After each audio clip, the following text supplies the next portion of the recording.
So happy anniversary, May 30, 1869. Thus began Doolan Church. For 154 years, God has journeyed with Doolan Church, and His disciples have grown spiritually, and our building has been modified many times to meet the needs of the people of that time and to this day. We started in 1779, a wood church behind Coons Ford at Seven Corners. It was rebuilt in 1819 as a brick church, one of the few brick buildings in the city. In 1861, it was torn down as a fort was put there in its place. After the war, Civil War, the people had nowhere to go, and so they stopped having church, and then they started to meet in homes. And then in 1867, they worshiped for 2 years at the Falls Church Episcopal Church. And then in 1869, they built this room that we know as Doolan Church. It's in the historical records that they built them themselves. The women brought lunch each day. 2 African-American young men made the bricks for this building.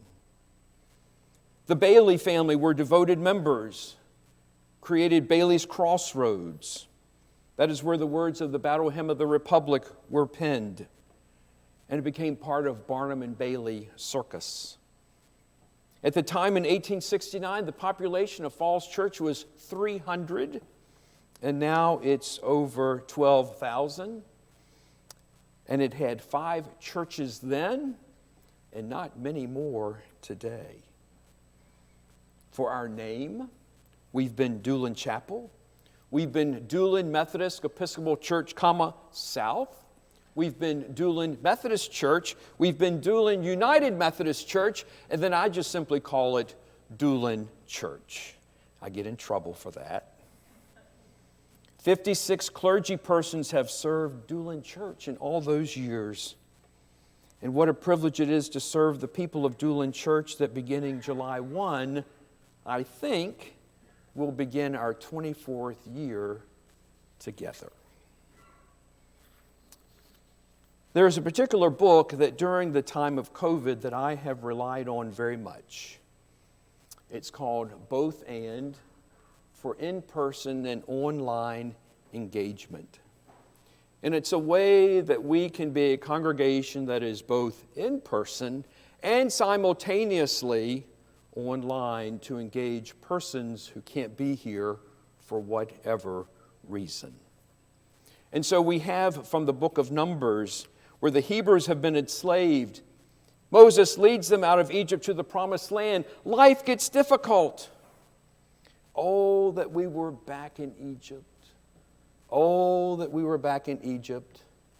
Oh, that we were back at Doolan Church before COVID. Oh, that we could be back in Doolan Church in the 50s. Well, my friends, the 50s are gone. Pre-COVID is gone. We are in now what is called the new normal. There is a pastor. His name is Mike Slaughter. He's at Ginghamsburg United Methodist Church. It's a huge church. And he says whenever he has to go through a situation and they want to do a vote, he says if you put it to a vote, the people will always vote to go back to Egypt. Think about that. Whenever you give people something to vote for in the church, they will always vote to go back to Egypt. Egypt where it was safe. Egypt where it was comfortable. Egypt where they felt it was secure. But it is where the church is not meeting the needs of the people at that time. So here at Doolan Church, we press onward as we innovate, and I use the word, we evolve. Think about Doolan Church since 1869, how it has evolved. And in some of those ways, I can't imagine that they want to go back to the way they were. From outhouse to indoor plumbing, Would anyone want to go back to an outhouse when they have indoor restrooms? We've gone to heat the place from a wood stove to coal to a gas heater boiler. We've gone from gas lights to electric lights. That must have been a big deal. How many of you watched Downton Abbey or have seen about Downton Abbey? So they've got the particular person in there, the Dowager Countess. Maggie Smith plays her. And I can remember one of the episodes, they talk about a weekend, and she says, "What is a weekend?" It wasn't such a thing. You know, people worked 24-7 days a week. And then when they had brought electricity into the home and they turned it on, and she says, "Oh, it's so bright." She was just used to the dim flame of the gas light. From a pump organ to a pipe organ. I don't think Kim would want to be up there kind of pumping along, trying to play when we have a nice electrically powered one. Here's a great one. From horse and buggy to cars. On the front here, there used to be posts where people would hitch up their horses, or if they had buggies, while they came to church and then leave.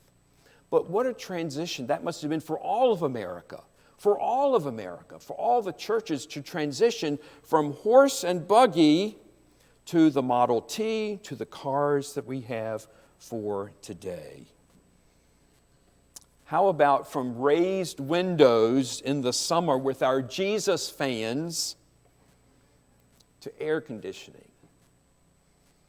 Preachers have been told the easiest fundraiser is air conditioning. People want air conditioning. If you don't have air conditioning, raise the money right away. People want to have comfort in their churches. I can remember the church I grew up in, this huge church. It was just stifling in the summer, and they refused to have air conditioning until this woman, she'd had enough. She had it in her will when she died that she would air condition the church. And the people loved it. Air conditioning. Think about the wars and the times. You know, we've had this COVID, but there have been other pandemics. The Spanish flu that was around here that hit especially. There was a fort over here, was a training ground. It was part of Mr. Doolin's farm that they had to close it because the Spanish flu was so bad. It hit this particular area very bad. Went through World War I, World War II, the Korean War, Vietnam War, civil rights, a man on the moon, 9/11, the Great Depression, the Great Recession, COVID, and even for us in the United Methodist Church, disaffiliation. We're going through that right now in our church. We're up to now about 4,000 churches have left out of 30,000. So all 4,000, 30,000. And continues to grow. But we at Doolin Church, we have evolved. We have adjusted our ministries here at Doolin Church. I think the first and main one is we have moved to in-person live stream. We give thanks for our live stream team. Like I said, I've been trained now for 7 times and I still don't get it. Our ministry of hope has evolved, that we do a grab and go outside. Our children's Sunday school has been a challenge, so we're going to try a new innovation, a new way to do it in the fall, once a month during this time in worship where kids will go to their class. How we have our meetings has evolved. How we do ESL has evolved, small groups. Our finances, which we have multiple opportunities to give through in the pew with the offering plates and then through online giving as well. And then the preschool. I've got to hand it to the preschool. The preschool never closed. Those parents were just determined that their kids were going to have an education. And the stuff that they had to go through, you think we had to go through a lot? Triple it. That's what the preschool had to do. But they made it through. And it was interesting, they had their graduation. I love going to their graduation. They had it this past Thursday night. They graduated 20 kids.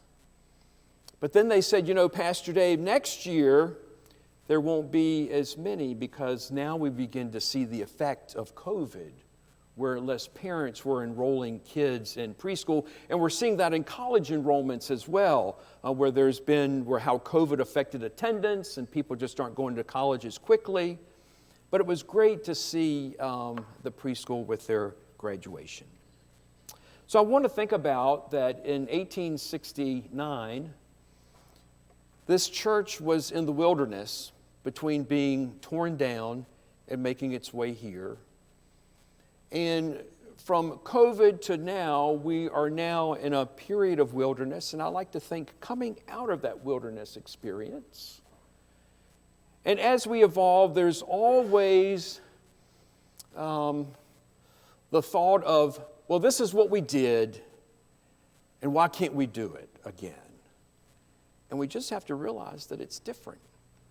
It's different for me. I've had to retrain almost, except for the yard sale, everything that I do. That is the truth. And a lot of people in my age group just gave up and retired, or they quit. Much like teachers had to do so much to change, social workers, service industries, government, all the ways that how we worked are so different. And so I just say to you that one of the things we do is how to connect with folks that are out there, with folks that are here. And Chapman Taylor is chair of our staff parish, and we had to do an evaluation, and that's the number one part of my goal for next year is continually now, is how to connect those 120 to 140 people that are out there with the 60, 70, 80 that are here that we call together Doolin Church. So I give thanks for the ways that all of us have worked together to make it to where we are. And I give thanks to God each and every day. So I wanted to close with having someone from one of the Doolin disciples to talk about their journey at Doolin Church, which sometimes may have been a wilderness, sometimes joy, sometimes sorrow, but I think one of evolving. And so the person I thought of was Kathy Ekbreth. I thought her family, they have a strong legacy here. She's a strong disciple of Doolin Church. She takes care of Pastor Dave, and I give thanks for that. And so I wanted to invite her to come and stand.